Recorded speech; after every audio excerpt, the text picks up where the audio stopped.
the story of a revolutionary agricultural experiment was more than Kerry could resist.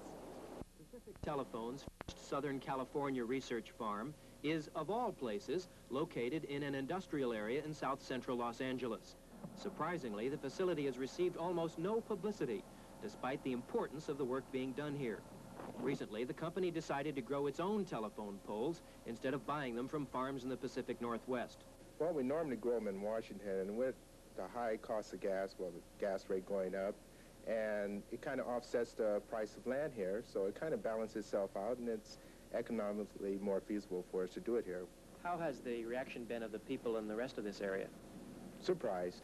They don't normally see a pole growing yard. It's something that's not too normal around this area, so we have our gawkers. Yeah, about 12 inches and an inch of penetration. All right. The research being conducted here will determine if larger telephone pole farms might soon be seen sprouting up around the Los Angeles area. All right, there. 5 inches. 5 inches. Growth patterns are carefully monitored to assure uniformity of strength and circumference. As on any farm, the weather plays an all-important role. We haven't had too much problems because our rainfall has been pretty good this year. From time to time, like once a week or twice a week, we get a little bit of rain.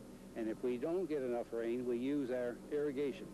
And we measure the flow with our water, the depth, and how fast the water runs through. Let me know how fast the water is flowing in the ditch.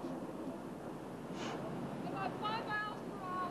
Well, we'll have to... Believe it or not, lots of good weather may actually pose a problem. The only problem we have growing the poles here in Southern California is the sun. As you know, up in Washington, the sun doesn't shine too much. So down in Southern California, the trees have a tendency to go to the sun. And if that happens, we have to use a guideline.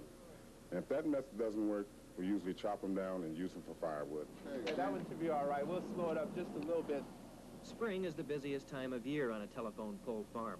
Special attention is paid to the young seedlings, making sure they're watered just the right amount to assure an even growth rate. These young sprouts have been carefully nurtured since they were planted in early March. It has been said that great oaks from tiny acorns grow. These hermetically sealed telephone pole seeds are the product of years of genetic research. A tree that once took 10 years to reach full maturity now takes only 3. The telephone pole harvest is a joyous occasion amongst the field workers here. While there's plenty of hard work to be done, most of the laborers say this is the only life for them.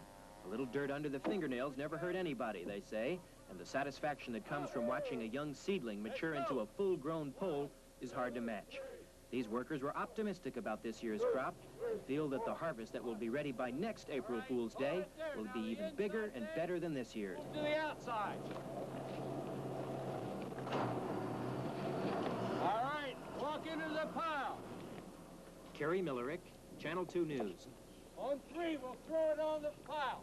1, 2, 3, go!